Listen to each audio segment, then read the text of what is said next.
Okay, I want to update you guys on a few conditions that are, two of them are around the mid Ohio Valley where I live, which is the West Virginia Ohio border on the Ohio River, and one of them is out west, particularly, I believe, in Colorado. That one applies to rabbits. The one here is affecting deer, and it's called EHD, and that's called epizootic hemorrhagic disease, EHD. And apparently, experts are saying that it's been around for a number of years and that it's particularly worse this year. And what's happening here in Wood County, West Virginia, which is where Parkersburg is at, and Meigs County, Ohio, Athens County, Ohio, and a few other counties in Ohio and southeast part of the state, a lot of deer are getting ravaged really bad and dying from this EHD disease, and it's spread by midges, which is a type of fly.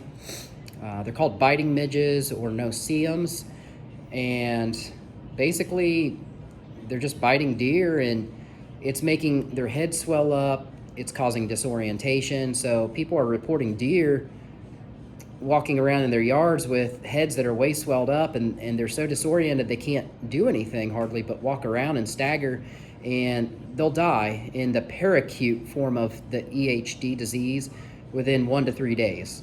And oftentimes what they'll do is it'll make them so dehydrated that they'll die near bodies of water. So they'll try to drink and drink and drink, but they can't hydrate themselves enough and they just lay down and die.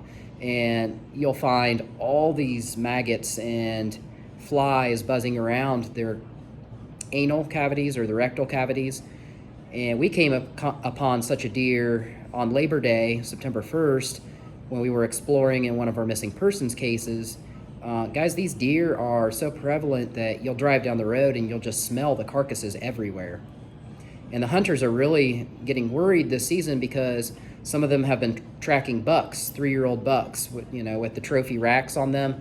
And the hunters will almost be in tears because these flies are killing the deer before they can even get a chance to hunt them. So I haven't heard any regulations on the hunting, whether they're going to try to limit how many bucks or deer that hunters can get this year in the Mid-Ohio Valley. But we're talking about populations really getting hit hard. Now, there's no threat to humans, but I've been asking the question, if it can get deer, couldn't it get dogs as well, or maybe cats?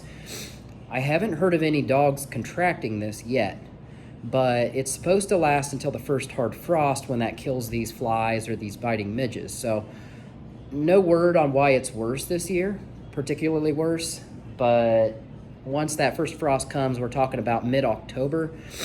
For us, that first hard one will kill a lot of these flies off, and then the deer can, not be attacked by this thing. There's another disease that has spread to our region in West Virginia and Ohio, and it's called New World screwworm, and that is affecting cows and cattle for farmers.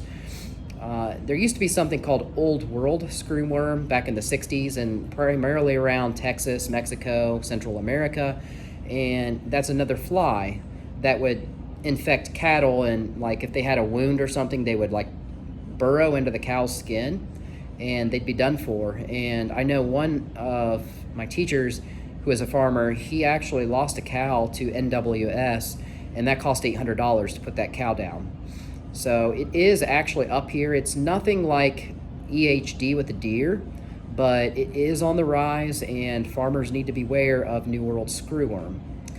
No remedy yet, but I know in the 60s they were spraying from airplanes in the air to try to combat that, and it was really, really bad back then. They did curtail it to some degree and got rid of the OWS, but now the NWS is on the rise. So these flies are just attacking. There's a third disease. I talked about the rabbits in Colorado, and what's going on there is nobody knows what's causing it, but these rabbits in some of these western states are developing subcutaneous horns, black nodules on their heads, and they keep growing. Pustules or nodules, and they'll just get longer and longer like horns, and eventually what happens to the rabbits is they'll become so heavy that they just fall down, and then they die, and they can't perform their daily functions like going out and finding food and just whatever. They can't do it. So I don't know what's causing that. I haven't heard an update on that. It's been a couple months since I heard about it, but there are all these weird diseases going around in 2025 as far as our animal populations, and if we don't figure out what's going on, who knows how bad these conditions can get or whether some of them could spread to humans. So stay tuned. We'll try to find updates as we can. But as always, thanks for tuning in. We're trying to find whatever's causing these and try to help you guys out. And until next time, as always, Godspeed, everybody.